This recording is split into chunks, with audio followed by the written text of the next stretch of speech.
ഇന്ന് നമ്മളങ്ങനെ മോക്കണിപ്പഴം തേടി പോവുകയാണ് കേട്ടോ. ചെന്ന് നോക്കിയപ്പോഴാണെങ്കിൽ മോക്കണിപ്പഴത്തിൻ്റെ ചെടി ഉണ്ടായിരുന്നു. ഞാൻ ഈ പാറയുടെ സൈഡിൽ വേനലൊക്കെ ആയതുകൊണ്ട് ഇലയെല്ലാം ഉണങ്ങി അങ്ങനെ നിൽക്കാനുണ്ട്. ചെന്ന് നോക്കിയപ്പോഴാണെങ്കിൽ ഇതാണ് കേട്ടോ മോക്കണിപ്പഴത്തിൻ്റെ ചെടി. ചെന്ന് നോക്കിയപ്പോഴാണ് ഒരു പഴം ഉണ്ടായിരുന്നു. നേരത്തെ ഉണ്ടായതൊക്കെ ഈ പഴമെല്ലാം ഈ വേനലൊക്കെ ആയതുകൊണ്ട് പെട്ടെന്ന് തന്നെ പൊഴിഞ്ഞു പോയി കേട്ടോ പഴുത്തതൊക്കെ. ഈ മഴക്കാലത്താണ് കൂടുതലായിട്ട് നല്ല രീതിയിൽ പഴുത്ത് വരുന്നത് കേട്ടോ. മധുരം കൂടുതൽ നല്ല മധുരമൊക്കെ കിട്ടുന്നത് മഴക്കാലത്താണ് കേട്ടോ. അങ്ങനെ കഴിഞ്ഞ മഴയത്ത് പഴുത്ത് പോയതാണ് കേട്ടോ.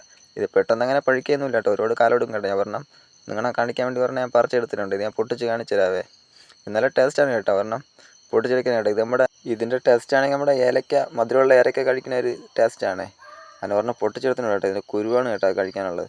ഇതിപ്പോഴും നല്ല പഴുത്തിട്ടൊന്നുമില്ല. നല്ല പഴുക്കുമ്പോഴാണെങ്കിൽ അടിപൊളി നല്ല മഞ്ഞ കളറാണ് കേട്ടോ ഇതിൻ്റെ പുറം തോട് കാണാൻ വേണ്ടി. കൊറോണ പഴം എന്നൊക്കെ വേണമെങ്കിൽ പറയാം.